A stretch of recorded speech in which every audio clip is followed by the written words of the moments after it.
How did your career as a casting director start?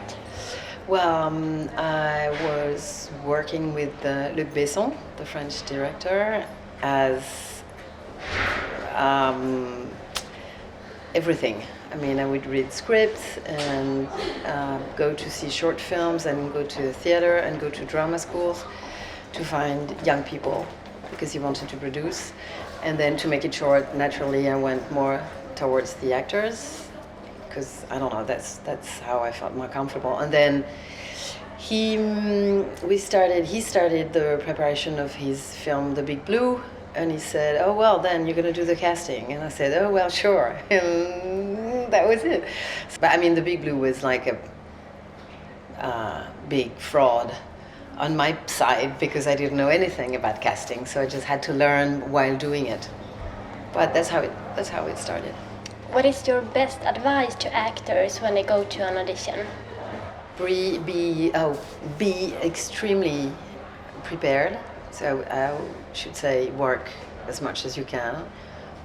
Be very precise with the lines, the scene you have to show. Be in advance for the casting, not on time, not late, but in advance because it's a lot of stress. So don't add to the stress of the casting by being late or wash your hair. That's the thing I have to say in Paris because we seem to have a problem with actresses. They always show up like they just fell out of a trash can.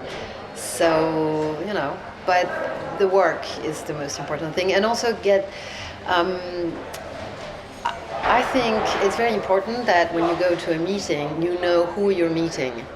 So you should do your homework and check what this casting director has done, what kind of films, what kind of actors she works with, because we're all different and it's a matter of sensibility also. It's like families of actors. We all have our families of actors, I think. And also in Paris, I always tell the actors, try to make a connection with the casting director. Not being on your belly button, not being on yourself so much because of the stress and the exercise. Try to open up and see who you're meeting and try to make a connection, to communicate because it's a human encounter and it's very important because it will have more impact also on the meeting. That's what I think. Do you have any tips to give to Swedish actors that want to try and have an international career? Well, you know, I'm very impressed in general by Swedish and, I mean, any Scandinavian actors because their English is so good.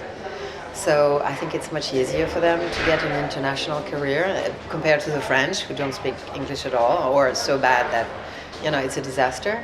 So usually when I get self-tapes from Swedish actors, the tapes are great, the English is perfect, and they work hard, obviously. They're quite professional. So any tips? I mean, I'm always very pleased when I get self-tapes from Swedish actors, so there's nothing much I could say. They're doing a great job already. And what do you think actors will get by attending this event, Hello Actors VIP? Well, probably tips for great international casting directors like Lizzie and Leo and Maureen who work on international projects. So I think they can open up their network by listening to what they have to say and their tips and making a connection with them probably. So I think the more you open up to the rest of the world, the better it is, I think.